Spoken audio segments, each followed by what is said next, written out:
E aí, pessoal, tudo bem? Sejam bem-vindos a mais um episódio do Papo de Ponta. Hoje a gente vai ter uma conversa aqui com um amigo meu de longa data, um professor para a minha vida, uma pessoa com quem eu aprendi, conheci. E se hoje eu estou aqui podendo falar algumas coisas a respeito da tecnologia, eu me lembro quando eu era bem novinho, lá quando eu comecei a minha carreira, esse cara foi um dos meus professores. Hoje a gente vai falar com Dalmar Neto.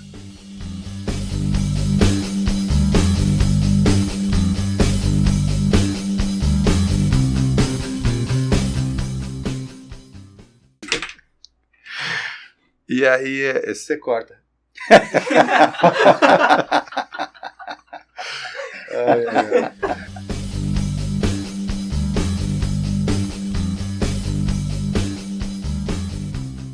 E aí, Dalmar, tudo bem? Tudo ótimo, Emerson. Um prazer estar aqui com você.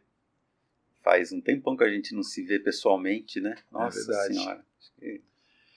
Eu acho que a última vez que a gente se viu foi na pandemia, foi pelo Zoom. Não foi pessoalmente, mas foi a última vez que a gente se viu, né?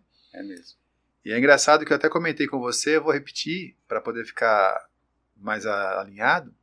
O Papo de Ponta, ele é a sequência do pelotão dos empresários contra a Covid-19. Então, como foi? Eu me lembro que em 2020, antes da pandemia, né? Eu tinha feito a cirurgia e fiquei 60 dias afastado. Quando eu recebi a alta, decretado o lockdown. Eu fui direto para a chácara, nós ficamos 3 meses lá. Durante esse período, antes do lockdown, eu tinha agendado um lançamento de um projeto que eu tenho, que é a criação de uma comunidade chamada Clube Internet, para reunir 2 tipos de pessoas. Aquelas pessoas que gostam de programar com aquelas pessoas que gostam de criar soluções. Tá. Então, geralmente, o empreendedor e o programador, para criar soluções. Porque o programador é um bicho que programa qualquer coisa. E o empreendedor é uma pessoa que tem ideias, que ele enxerga coisas que as pessoas normais não enxergam. Então, qual é a ideia? A ideia era juntar programador com empreendedor. E aí eu organizei um evento para lançamento do Clube Internet, uma plataforma para poder aproximar esses 2 públicos. E estava marcado certinho o dia que ia ser o evento, a gente estava começando, a gente já havia convidado a imprensa, a gente havia convidado o gestor público, a gente havia convidado o empresário, estava tudo certo para lançar. E eu estava de repouso. Então eu ia voltar e em 15 dias iria ser o evento. Lockdown. E aí eu fiquei arrasado, porque sabe quando eu já estava 2 meses fora, preparado aquele evento para uma retomada. Porque você fica fora, você fica agoniado, né? Você fica parado, sem ter algo fazer. Queria fazer a retomada. E aí aconteceu o quê? Lockdown. E eu fui para minha chácara, fiquei largado lá.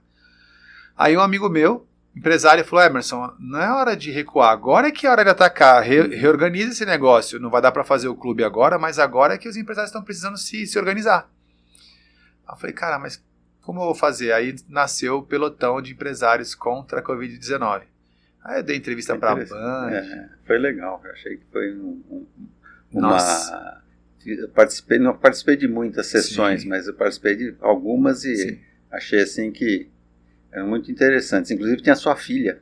Tinha. Estava lá em Portugal e já sim. estava participando ativamente. Foi muito interessante. Achei que... E ela participa muito comigo ainda, assim. Aquele pelotão, nós fizemos 12 episódios. Era um episódio por mês, nós temos 12 episódios. Completamos 1 ano. Só que no meio do pelotão foi quando a gente comprou a Tecnoponta. E aí eu comecei a trazer nos últimos episódios professores da Tecnoponta para orientar os empresários das melhores práticas para poder fazer alguma coisa. Em um dado momento eu comecei a perceber que aquele negócio que era o encontro das pessoas para falar sobre essas coisas tinha muito mais a ver com a Tecnoponta, porque é um local de conteúdo, do que com o Backsite, que é um local de tecnologia. Entendi. E aí a gente lançou o Papo de Ponta. Então o pelotão virou o Papo de Ponta. Ficamos mais 1 ano fazendo naquele formato do Zoom ainda, cada um na sua casa, tal, fiz várias entrevistas. Tanto que o primeiro Papo de Ponta, o Papo de Ponta número 1, sou eu entrevistando o Rogério Lacerda, que é o fundador da Tecnoponta. E aí, dali para frente, vários professores falaram também. E depois de um ano, a gente foi pro formato desse formato que a gente está aqui hoje, que a gente já pôde fazer, né? Já podia ser presencial e tal. Nesse formato. E aí nós fizemos esse espaço para poder fazer isso. Interessante. Mas é a sequência daquela ideia lá. Uhum. E aí você de volta. É muito bom. E eu lembro porque você estava falando de tecnologia, de não sei o quê, né? Eu me considero bem analógico, né? Eu sou um dinossauro dessas... A parte de tecnologia eu adoro, mas exatamente nessa linha de saber o que a gente vai poder produzir, né? Sim. E naquele começo de 98, 99 e tal, que a Cristina e a Ana estavam fazendo curso com você na Tecnoponto. Sim, aqui na Tecnoponto. Né? Só que lá na Unidade de Santos. Isso, lá na Unidade de Santos. Aí me surgiu aquele projeto que se chamava... Era um projeto para a escola. Chamava Retrato da Escola. Retrato da Escola. Era um projeto assim muito legal, né? Sim. Que um amigo nosso, que era um dos diretores do FDE, sim. Ele estava ele já tinha sido meu gerente há muito tempo na CET e tal. Aí ele sabia das nossas ideias assim, e conhecia a Cristina também. Sim. Aí ele chamou, a Cristina está trabalhando ainda. Eu falei, tal. E ela tinha acabado de fazer aqueles cursos com vocês e tal. E aí começamos a trabalhar, fazendo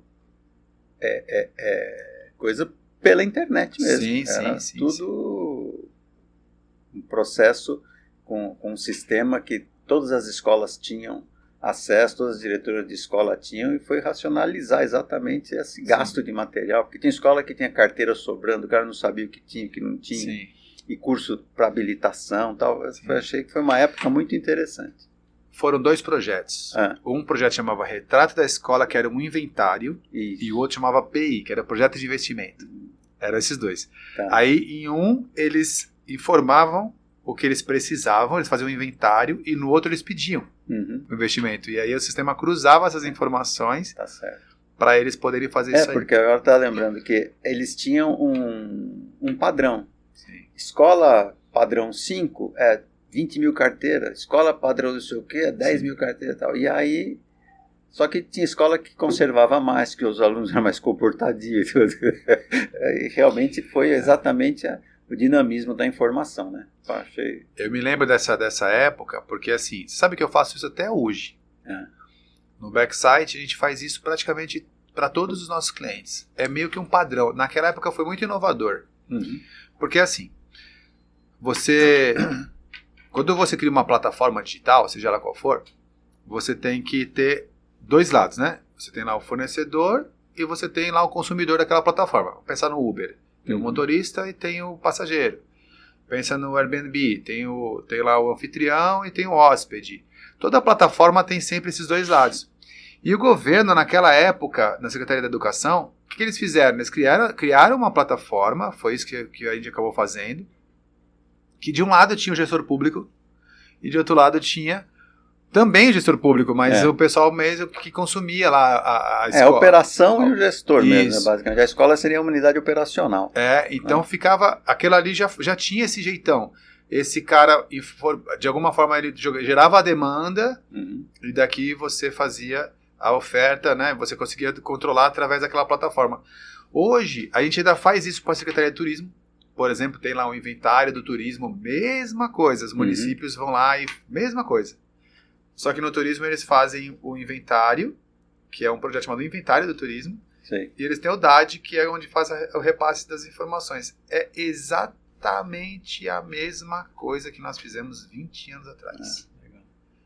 E depois eu estava vendo aquela tua salinha ali com a parte de automação, não sei o quê.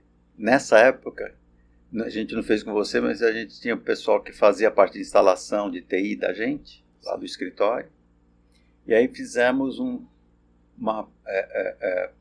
programa de computadores na escola. Então fizemos todo o cabeamento estruturado, assim, fizemos escolas padrão 1, 2, 3, então a gente fez uma série de coisas exatamente também Sim. para a informatização das escolas. Olha, faz tempo isso daí. Foi, eu acho que o nosso primeiro projeto que a gente começou a entabular as coisas, né? Sabe Foi coisas legal. que me marcaram daquela época? É. Assim, nós nos conhecemos dessa forma. A Cristina fez o curso de web com a Ana, depois o Rafael veio ser meu aluno. O Rafael depois foi trabalhar comigo nesses projetos, que é o filho da Ana. E tem o nosso episódio também, né? Nós conversamos sobre isso. Deixa eu tirar aqui esse carinho. Nós conversamos sobre isso, o Rafael também, como ele começou. Eu lembro dele chegando lá com uma bandana na cabeça. E nós fizemos esse trabalho. Mas naquela época me marcou duas coisas. A primeira coisa é o seguinte: teve uma coisa que eu fiz quando eu era 20 e poucos anos de idade, quando eu comecei, que foram os mapas digitais.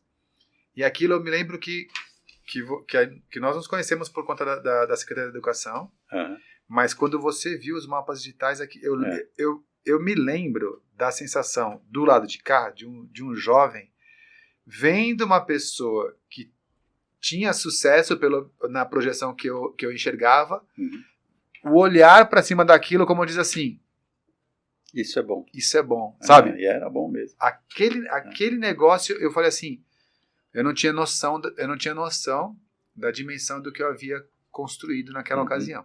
Tanto que a gente teve lá uma expansão, a gente mapeou toda a Baixada Santista, aí depois nós mapeamos Florianópolis inteiro.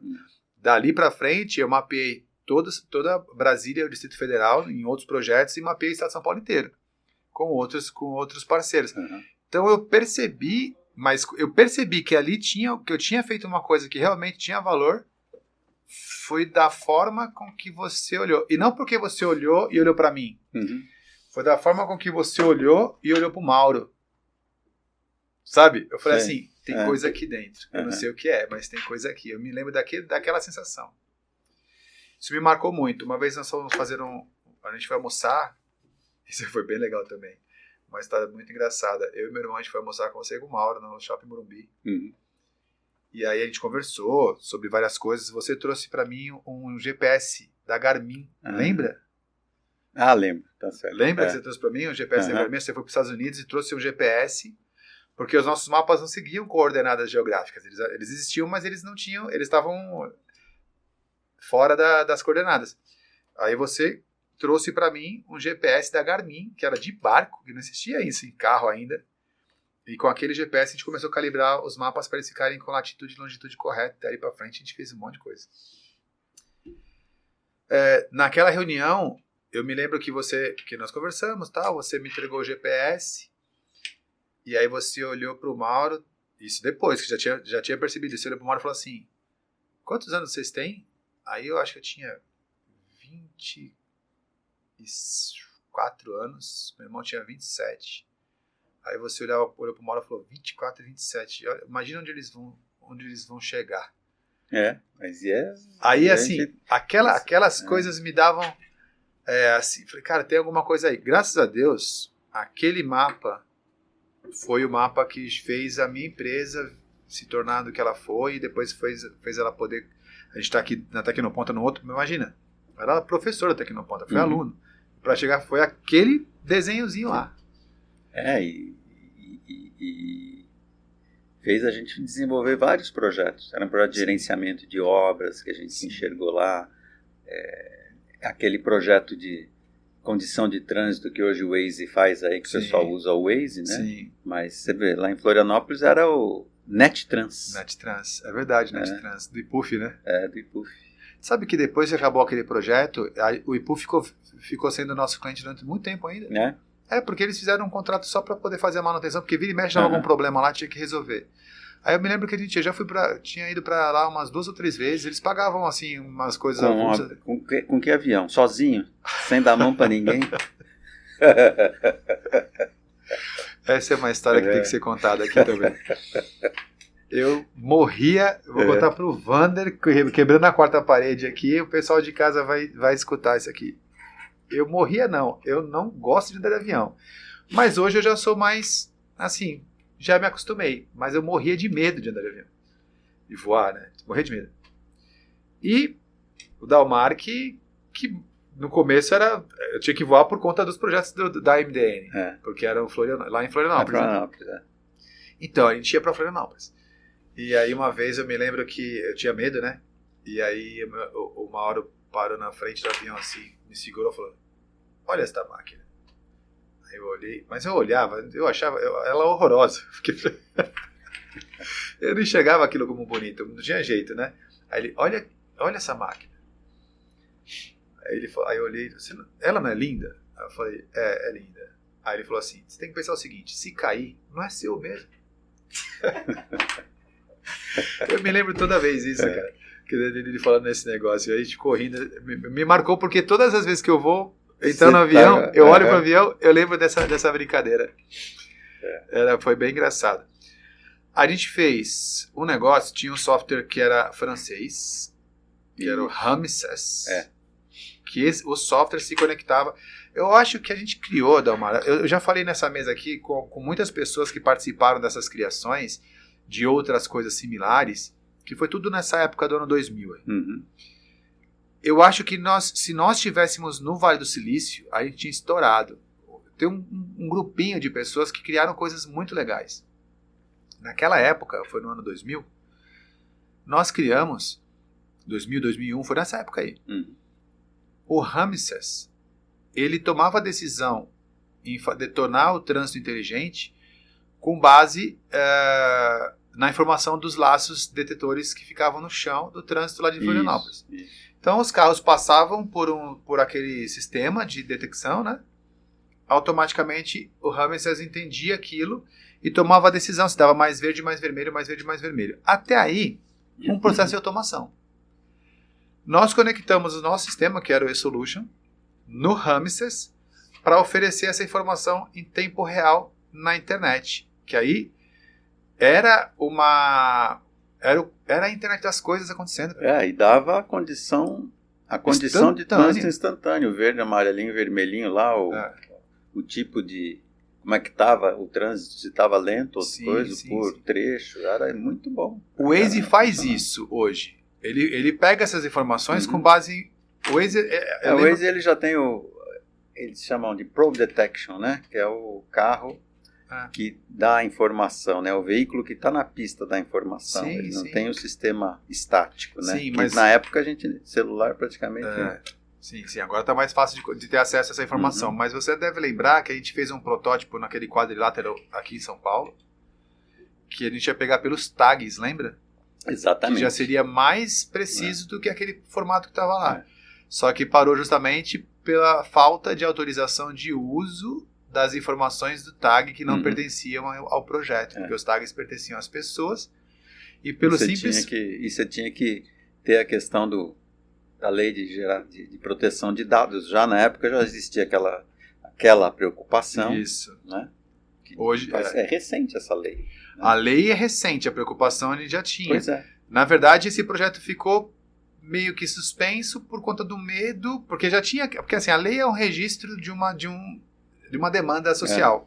Ali já havia a demanda social, né? Já tinha aquela sensação ética de que não era legal ficar pegando informações, porque nós teríamos que ler: olha, tag tal passou por tal lugar e depois ele chegou em tal lugar em tanto tempo. E tinha que ter um negócio de criptografar e descriptografar, embaralhar a informação para você não saber quem é, né? Para você deixar impessoal, mas qualquer momento você consegue deixar pessoal. Assim, O problema é que era justamente esse, a questão era justamente essa. O sistema dos tags não era seguro. Não era o nosso sistema. O problema era justamente esse. A questão que estava sendo levantada naquela época, e por isso que a gente teve medo de seguir em frente, era que as informações do tag poderiam ser lidas facilmente por qualquer pessoa. Então havia uma vulnerabilidade no tag. Porque a gente não usou porque a gente foi ético. Mas qualquer um poderia usar. Não era isso?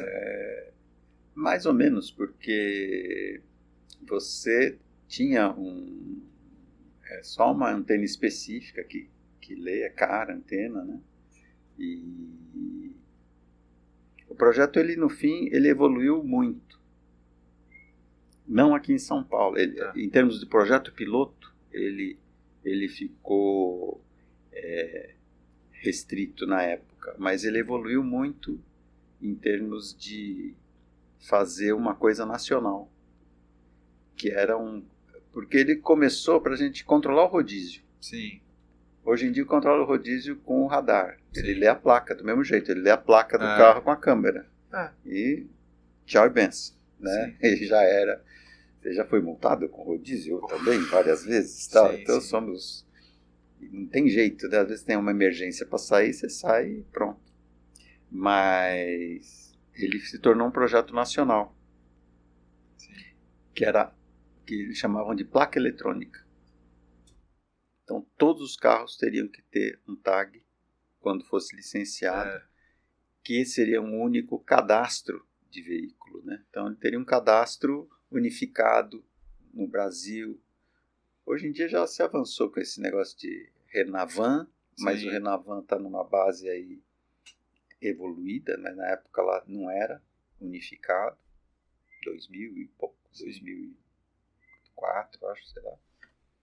E evoluiu bem esse projeto. Só que depois a indústria automobilística que foi contra. Aí deu uma balançada e parou. Porque essa que é a questão. Olha só, naquela ocasião havia o projeto com o objetivo de pegar as informações das pessoas e olha o quanto se preocupou em não fazer por conta da ética. Hoje as pessoas vão lá no Facebook, curte, comenta, tá todo mundo com os dados abertos o tempo todo e agora quem tá checando não é nem a gente aqui no Brasil, né?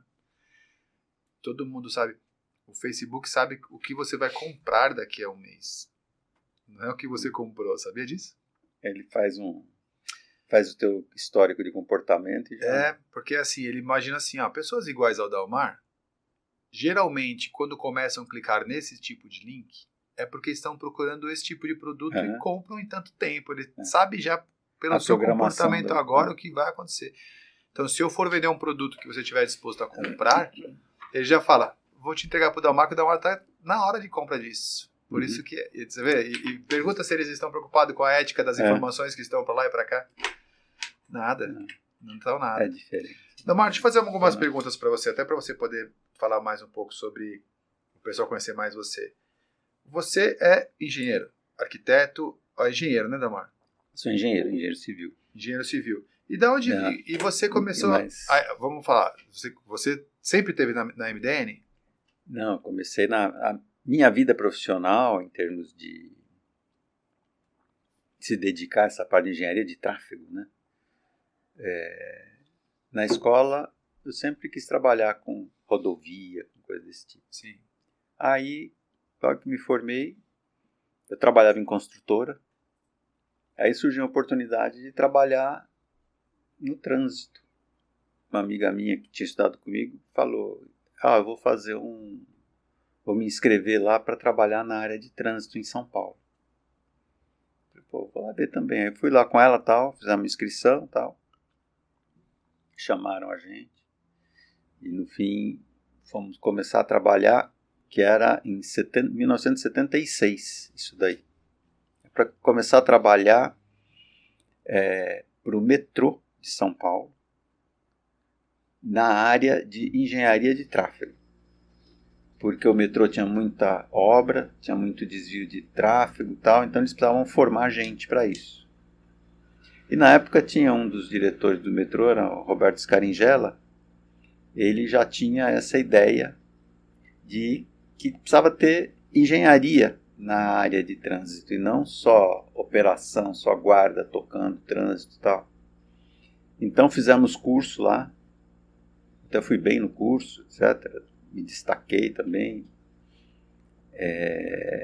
E aí a gente, no fim do curso, fomos dar treinamento. Eu era um dos caras que tinha que treinar os outros. Sim, também. multiplicador. Multiplicador. E uma das primeiras coisas que eu fiz foi ensinar semáforo. Fui fazer teste, assim, treinamento na fábrica de semáforo. E aí fomos treinar o pessoal a mexer com máquina semafórica. E aí começou na CET e tal, isso daí. E aí tinha um projeto muito novo na CET, que era centralizar o trânsito, modernizar essa parte semafórica, né?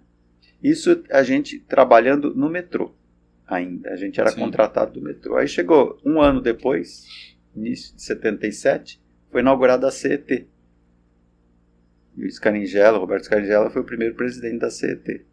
E aí a gente migrou para a CET. Então a gente é tipo sócio fundador da CET. Entendi. Tá. Aí eu comecei nessa área de trânsito, trabalhando bastante com isso, implantamos. Eu trabalhava com o Mauro também, Mazamate, nessa época. Aí começamos a fazer toda a parte. A gente era engenheiro praticamente recém-formado, tinha 2 anos de formado, então começamos no Beabá, né? Sim. E aí eram 1000 cruzamentos que tinha em São Paulo que iam fazer essa modernização. Todos numa central super moderna, tal coisa. Era um equipamento inglês que instalaram e tal. Aí a gente fez toda a parte de campo. Então, ia falar onde é que é o poste, daqui as caixinhas, não sei o que, ia junto com o pessoal da empresa inglesa lá para mostrar para eles fazerem o projeto e tal. Até a central de controle, o computador era um computador que acho que era 128K, com aqueles, era um digital. Sim. E então começou daí isso daí. Então daí para frente comecei na CET, depois fui pro metrô. Aí chegou em 99, a gente saiu. Aí eu voltei para a CET também. Chegou em 99 a gente saiu para abrir o escritório. A gente tinha uns outros projetos de fibra ótica. Todos os backbones de fibra ótica nas rodovias, a gente fez uma gestão interessante lá, mais de 5.000 quilômetros de gerenciamento de obra de duto de fibra ótica. Hoje em dia tem duto de fibra ótica São Paulo, Rio, toda a Bandeirantes, toda a conexão aqui com o Porto de Santos, todo o duto que chega lá no Porto de Santos, tal, para pegar o cabo submarino, pela Imigrantes também, uma grande parte disso daí. Então, aí no fim a Vivo comprou isso daí, que na verdade na época era a Telefônica. Sim. Ela comprou isso daí. E é deles lá, uma empresa deles. Né? E aí começamos com a empresa, com a MDN. Sim. Em 99. Hoje faz 24 anos, né? E aí há 2 anos atrás a gente estava cansado. Acabei de fazer 70 anos agora, 16 de fevereiro. Então já estava cansado, tal, prevendo essa necessidade de transição, de pôr gente jovem. E aí achamos um parceiro que se interessou, um pessoal que eu conheço bastante tempo. E aí eles estão absorvendo o MDN, tem um grupo Certare, que é um grupo lá de Fortaleza, pessoal bom também. E então estamos nessa transição, agora já faz 2 anos. E aí estou mais nessa área de aconselhamento, de comercial, entendeu? Mentoria. Exatamente. Estamos trabalhando com essa visão aí de daqui a pouquinho dar uma relaxada, né? Porque é bom dar uma relaxada. Sim, tem uma hora que tem que dar para começar a passar o conhecimento, porque assim, o conhecimento dá escala, né? Quando você passa conhecimento, você pode passar para mais de uma pessoa, e quando você está executando, você não tem tanta escala, então tem uma hora que você tem mais conhecimento do que já executou bastante, né? Agora é hora de começar a dividir esse conhecimento. Eu estava anotando aqui, estava lembrando das coisas que a gente já passou junto. Eu tenho um projeto. Quando a gente voltou para Tecnoponta, nós criamos um projeto chamado Full Stack 2.0, que é uma formação onde eu explico para o pessoal que está começando a desenvolver agora que na tecnologia não está o segredo. A tecnologia hoje ela é commodities. Hoje talvez eu não conseguiria encantar uma outra pessoa com qualquer coisa que fizesse tecnologia, porque hoje ela já é tão surpreendente em tudo, telefone celular, tudo, né? O chat GPT, inteligência artificial, Lua, enfim, hoje está tudo quanto é lugar, a tecnologia está tão já faz parte já da faz gente, parte né? da gente. A gente já está farto até dessa quantidade de tecnologia, né? Uhum. O pessoal até começa agora a curtir mais outras coisas, natureza e tal. Só que o que eu explico para as pessoas? Eu falo assim, gente, olha, deixa eu explicar para vocês, eu tenho falado muito sobre isso. O que é o Full Stack? Full Stack é um termo na área de desenvolvimento de sistemas, para sistemas web, para profissionais que dominam duas metodologias de trabalho. Uma é chamado desenvolvimento front-end, que é aquele cara que faz a tela que você vê no site ou no aplicativo. Quero ver ali aquela tela, se está bonito, se não está, se arrasta, se clica. É chamado de front-end. E o outro é chamado de desenvolvimento back-end, que é aquele cara que faz a parte lá de trás do banco de dados, que se conecta com Rames, aquela parte mais profunda. Quando o profissional ele entende as duas coisas, ou seja, ele tanto sabe front-end quanto sabe back-end, ele consegue fazer sozinho tudo, ele é denominado full stack. Uhum. Então, o profissional full stack é esse cara. E eles estão extremamente valorizados no mercado e tem uma certa uma estrela em volta do full stack, né? Ele está num momento muito bom. Então, eu criei um projeto chamado Full Stack 2.0. O que é o 2.0? O que seria a nova versão do Full Stack? Se ser Full Stack já é tão bom, qual seria a nova versão? Pô, eu tô aqui já careca, tô com 47. Você lembra, eu lá com 23, o quanto eu trabalhei nesse universo e hoje já não enxergo, já tenho aqui meus óculos também, já tô indo por uma outra linha, ensinando o pessoal. Só que o que foi que eu percebi na minha vida profissional, desde o meu começo até que eu consegui começar a ter sucesso, não foi com programação. Foi quando eu entendi o porquê ela era útil. Então, por exemplo, primeiro exemplo, junto com você, para engenharia de tráfego. Então, não era a tecnologia em si, era porque ela resolvia um problema social, que era o trânsito. Uhum. Então, as pessoas, aquela parafernália de tecnologia que a gente criou, fez com que as pessoas desviassem daqueles lugares que estavam com trânsito. Então elas saíam e não eram parte do trânsito. Uma vez eu recebi uma informação que eu achei bem interessante. Eu estava em São Paulo, no trânsito, né? E alguém me ligou e eu estava no carro e no Bluetooth e a pessoa falou comigo alguma coisa. Eu falei, cara, eu estou preso no trânsito. Ele falou, não, você é o trânsito. Você não está preso. Você faz parte desse ecossistema chamado trânsito.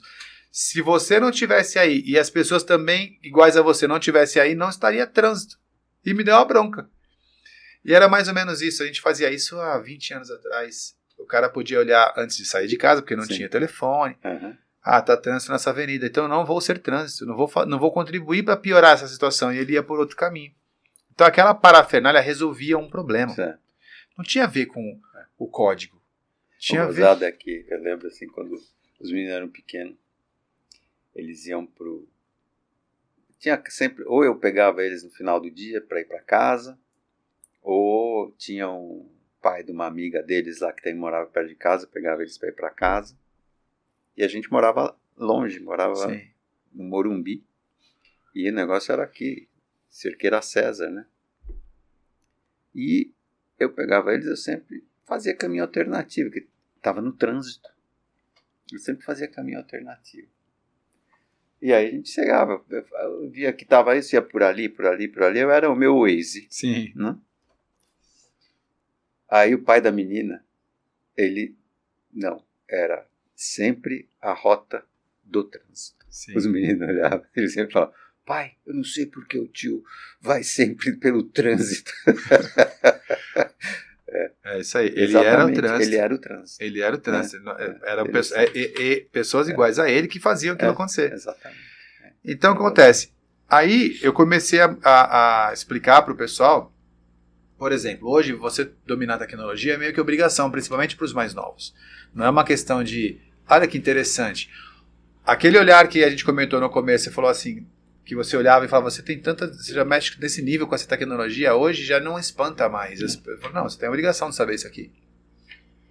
Mas, por exemplo, o filho de um advogado que dominar a tecnologia, ele tem como resolver problemas da área jurídica.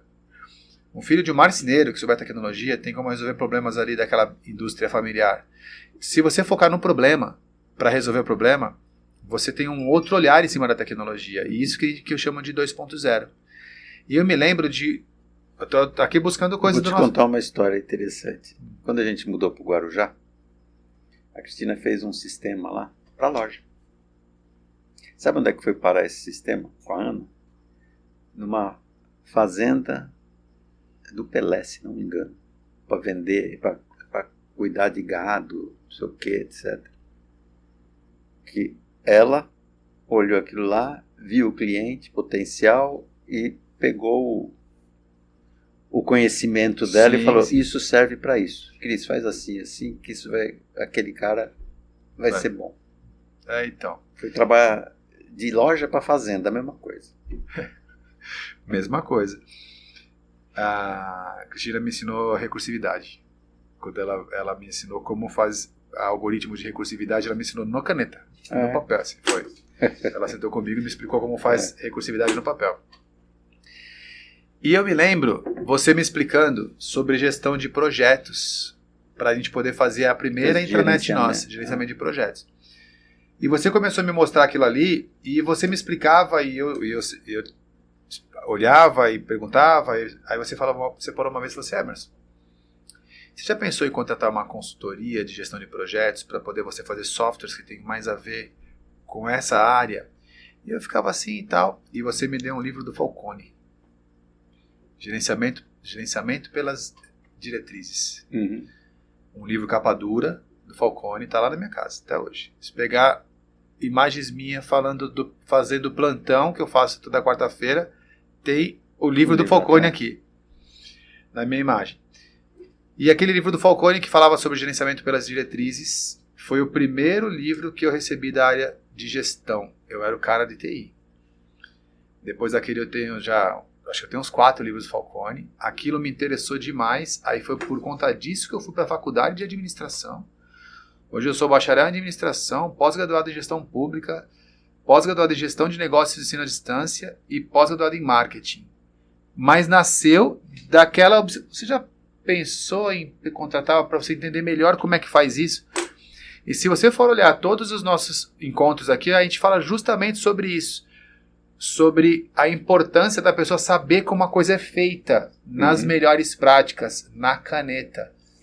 Uma coisa que eu gosto de, exatamente nessas nossas conversas que a gente teve na época tal, todo o pessoal que trabalhou comigo em equipe sempre falou que eu faço as coisas serem simples, né?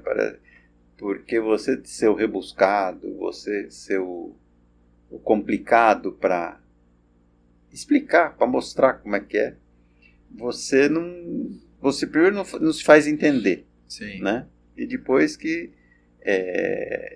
exatamente você ser o multiplicador, que você estava falando que eu estou sempre tendo que deixar de carregar o piano, né? Mas eu sempre carreguei o piano de uma forma, mas tendo a equipe atrás. Mas a equipe, quando eu vou dar um projeto, eu não falo, faz isso. Nunca fez. Ela tem que fazer isso por causa disso. Sim. E mostra a forma de ser, sem precisar ficar explicando com 1000 formas. Dependendo, a área de engenharia de tráfego é uma área que tem muito, é muito mais social, né? Ela é exata, mas é muito mais social do que exatíssima, né? Então, você tem muito arquiteto trabalhando com você que não gosta de matemática, né? Você tem, então, pessoal que tem um outro tipo de formação também, né? Então, você tem uma equipe bem multidisciplinar, assim, para trabalhar na área urbana e na área de trânsito, né? Então, você tem que ter um jeito de transmitir esse tipo de coisa, né? Para o pessoal poder desenvolver a tecnologia. E, realmente, hoje, a gente tem lá no escritório, trabalha com microsimulação, tem todos esses aplicativos de rede de trânsito, rede de transporte, tem essa utilidade, né? Mas tem sempre o começo, é o conceito. Se o cara não tem conceito, não vai. né? Sim. Eu costumo falar assim... Eu tenho um livro lá na minha parede também de Traffic Engineering and Planning, que é de 1970 e poucos. Está até amarelo, mas é ele. Eu tenho cópias de páginas desse livro que você me deu para explicar pesquisa de origem e destino. Deve ser, exatamente. Porque você me pegou desse livro, eu me lembro e falo, assim que faz origem e destino. A pesquisa de origem e destino é dessa forma que faz. Então, essa parte do conceito ela é muito importante. E de como fazer, eu acho... Então, vamos imaginar, a ferramenta mais comum ou mais popular da área de gestão de projetos é o Project da Microsoft. Certo.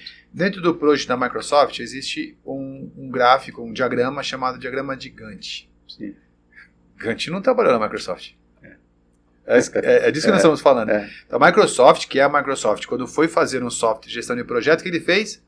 Ele usou o fundamento de Gantt para automatizar o processo. Então, entender o fundamento é um atributo do 2.0, quando eu falo. Certo. Então, você quer ser um desenvolvedor front-end, back-end, mas você quer ser o full stack 2.0? Sim. Qual é o segmento que você escolheu? Qual é o nicho que você escolheu? É a medicina? Então vai estudar sobre esse tema. Contrata uma consultoria sobre esse tema. Vai se aprofundar nesse tema para quando você fizer um sistema, ele não seja só um acelerador de lixo. Sim. Porque senão fica, né? A gente vai fazer coisa errada, a gente faz demorado no papel. Mas se eu pegar isso aqui e automatizar, fica fazendo coisa errada rapidinho. A gente chamava de imbecil veloz. É meio isso. Então, eu acho assim, o que eu tenho colocado para as pessoas é justamente isso. Olha, eu aprendi, quando eu falo, eu apresentei você dessa forma e é de verdade. Eu me lembro muito das nossas conversas, porque elas foram fundamentais no momento certo, no momento que eu estava completamente... Você estava já com todo o potencial para aplicar. Eu estava precisando daquela informação e ela chegou ali. E assim, eu me lembro da sua calma também, né? De passar. Uma vez eu lembro de uma história sua na MDN, que você estava com o notebook. E aí aconteceu alguma coisa que você perdeu tudo. Aí você catou o notebook, fechou e falou, perdi tudo que eu fiz. Aí depois você falou, e agora? Aí você falou, vou tomar um café e fazer de novo. Né? É isso, vou tomar um café, volto e vou fazer novamente. E essa calma, porque não tem outro jeito, é isso. Tem duas formas de resolver, né? Então eu me lembro muito dessas coisas. E o Mackenzie, como começou? Da onde entrou na sua história o Mackenzie? Então, eu me formei no Mackenzie, né? Sim. E aí... Pode pôr uma água para você? Pode. Aí a gente... Tá ótimo, obrigado. Aí eu fazendo arte novamente. Ia cair no teclado. E aí chegou na época de... A manobra. Tinha um pessoal que dava aula lá no Mackenzie e eu tinha... Como eu sempre dei treinamento na CET, treinamento de tudo quanto é coisa. E teve uma época que a gente dava treinamento até fora de São Paulo. Dei treinamento em Salvador, dei treinamento em Porto Alegre, tudo que a CET ela tinha uns formadores de técnicos, né? Sim. Então a gente ia dando esse tipo de coisa. Fazia em vários lugares. E tinha um engenheiro lá da CET, que ele é até autor de livro, tal, ele trabalha, um cara assim bem conceituado. E aí o professor de engenharia de tráfego do lado do Mackenzie tinha saído. E ele também tinha feito Mackenzie um pouco antes que eu, acho que uns 2 anos antes que eu. Aí ele chegou para mim aí foi oferecido para ele, que era um cara assim que também era todo teórico, etc. Também nessa parte de leitura, de não sei o que, didático. E aí ele não podia. Aí ele me convidou para ser. Fui lá conversar com o professor, com o diretor e tal. Então foi um processo aí de ser convidado em função exatamente dessa característica da gente já estar alinhado com esse negócio de treinamento na área de tráfego, na área de transporte e tal. Então, aí foi uma extensão aí para a área pedagógica, né? Quanto e tempo? fiquei 10 anos, 11 anos lá. 11 anos no Mackenzie, Mackenzie. treinando graduação, engenharia de tráfego. Engenharia de tráfego e transporte.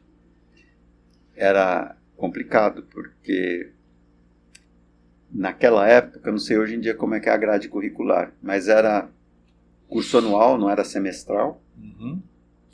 E eu dava aula no último ano.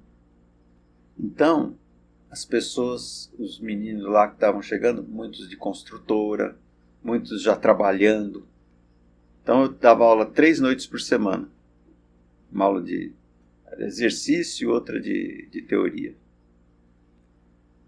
E aí, pessoal, tinha muita hora, a aula que era tarde da noite, o pessoal já estava esgotado. Então, para você trabalhar e trazer eles para esse interesse, era complicado. Mas eu acho que eu consegui algum mérito, porque chegou, num dos anos, eu fui um dos professores homenageados lá, pela turminha, né? Legal. Porque você consegue trazer, porque você fala para o cara, você faz obra? Eu trabalho na obra. Eu falei, por que o teu caminhão de cimento está aí na frente? Como é que você faz para...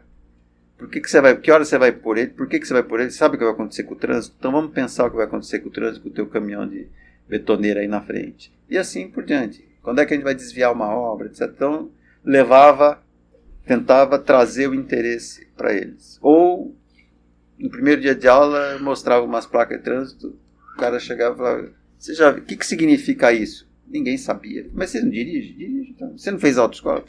Então, precisa, no mínimo, saber sinal de trânsito. E aí a gente começava a trabalhar isso daí, né? E naquela época, 89, ainda não estava difundido muito o AutoCAD, estava engatinhando isso daí, né?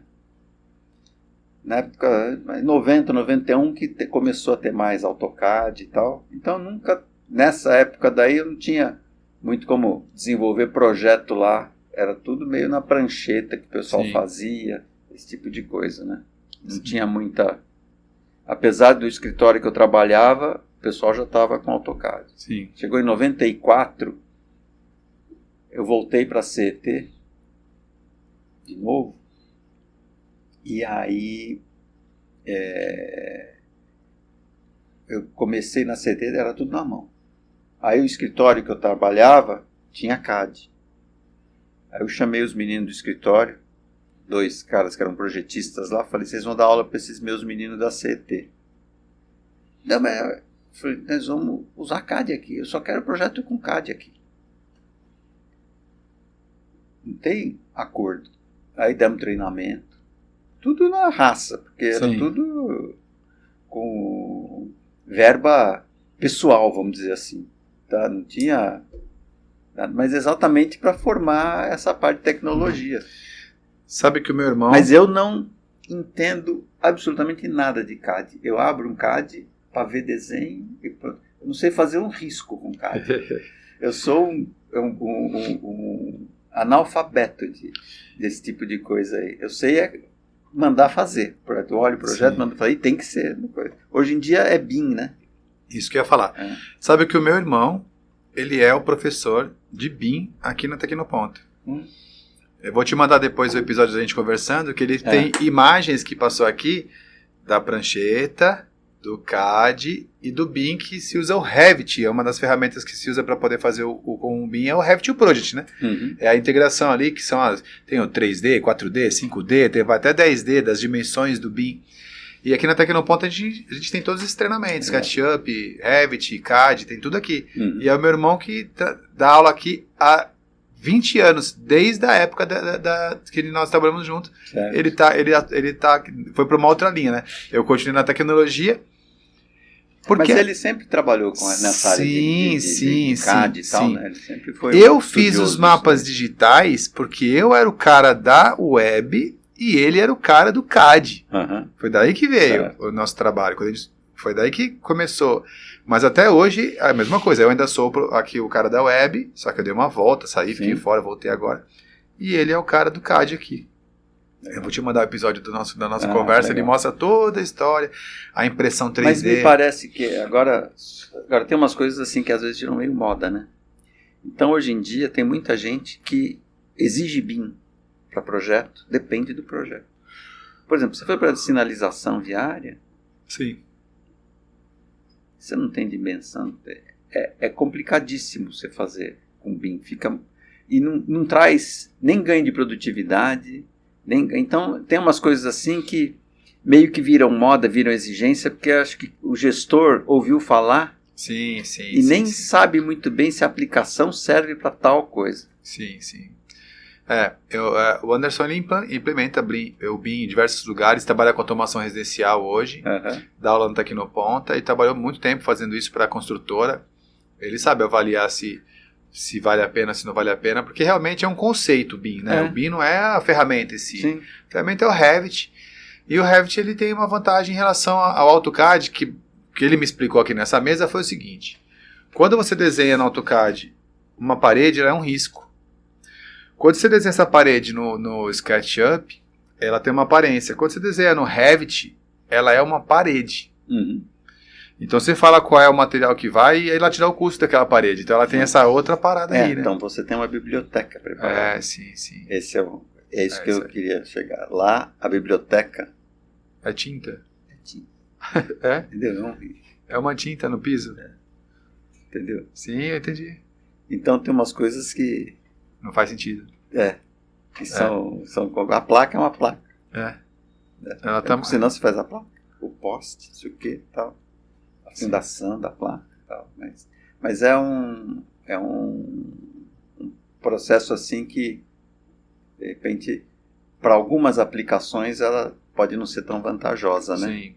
Mas para edificação, para obras de arte e tal, você tem toda a memória. Eles têm lá... É que eu acho que o cara que manja de Revit, ele não faz no CAD porque ele já sabe fazer no Revit, é muito fácil para ele. Então, para ele tanto faz.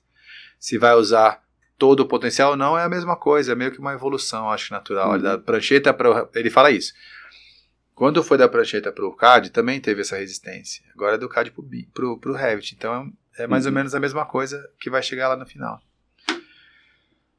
Então, Mar, eu realmente vou falar para você uma coisa, assim, quando eu chamei você para poder registrar, porque eu não queria não ter o registro da nossa conversa na história do Papo de Ponta, porque você realmente foi uma das pessoas que mais me inspiraram na minha trajetória, naquela fase em que eu realmente precisava da direção profissional, vieram os elementos. Eu não sou engenheiro de tráfego, eu não trabalho, mas a essência do para onde ir, com o que você quer é que estava ali. Principalmente nessa área de gestão. E para mim, na época lá, abriu esse mundo, né? De net, de toda essa parte de tecnologia. Eu, como analógico, entrar na vida digital, sabendo os conceitos tal, e sabendo o que a gente pode extrair disso daí, né? Sim. E acho que a parceria foi boa. Excelente. Né? Para mim, assim, independente de todos os projetos que tiveram ali, ter conhecido você, a Cristina, ter conhecido o pessoal lá da MDN, para mim foi no momento que eu precisava de modelos a entender, até porque a gente veio de um ambiente de praia, era uma coisa mais solta, não tinha essa coisa do grande, sabe? Vamos organizar o trânsito de uma cidade. Não é fazer o sistema de uma loja. Entendeu? Então aquele negócio para mim fazia o meu coração cantar. Cara, a gente tá fazendo um negócio que vai mudar a cidade. É um negócio, sabe, essa coisa era muito legal. E você vê a importância que aparecia no Florianópolis TV. Sim, aparecia lá, era bem legal. Eu agradeço muito, muito, muito a sua visita, a sua presença. O Papo de Ponta está sempre aberto para você, para poder estar conosco aqui. Agradeço de verdade por tudo, pelo começo, por estar aqui agora comigo. E eu que agradeço também, Emerson, porque estava com saudade de você primeiro, né? Sim. Essa amizade que a gente tem de longa data. Sim. Porque a gente fala assim, tem amigos que a gente pode não estar se vendo, mas a gente tem uma relação, tem um sentimento de amizade, um sentimento de gostar da pessoa, né? E a gente teve essa empatia muito importante, sim, que para trabalhar junto é importante isso daí, sim, também, sim, né? A gente ter essa empatia, né? Todas as pessoas que eu trabalho, assim, é uma das pessoas assim que eu sempre gostei, sempre tive como referência, viu? Sei que a gente desenvolveu vários projetos juntos e Sim. Tem uma formação para a vida da gente que eu aprendi muito também, viu? Certeza que eu aprendi. Muito obrigado. Em breve eu quero você de volta aqui para a gente falar mais sobre algumas outras coisas de futuro. Maravilha. Vamos nessa. Tá bom? Obrigado, Amar. Abração. Abração.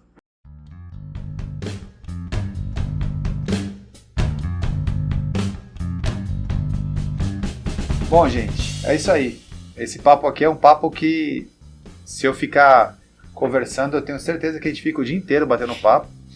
E o Dalmar é uma pessoa que, daquelas que eu posso ficar 10 anos sem ver, se eu encontrar parece que eu vi ontem, porque parece que está sempre junto comigo ali o tempo todo, é uma pessoa muito próxima, acho que o nosso espírito está próximo ali, alinhado. Eu gostei muito desse episódio, o assunto foi para reforçar a importância de você ter um fundamento, principalmente junto com a tecnologia, porque eles precisam andar juntos ali, senão você vai fazer tecnologia que não tem uma finalidade que ajude as pessoas realmente. Eu espero que vocês tenham gostado, vamos em frente.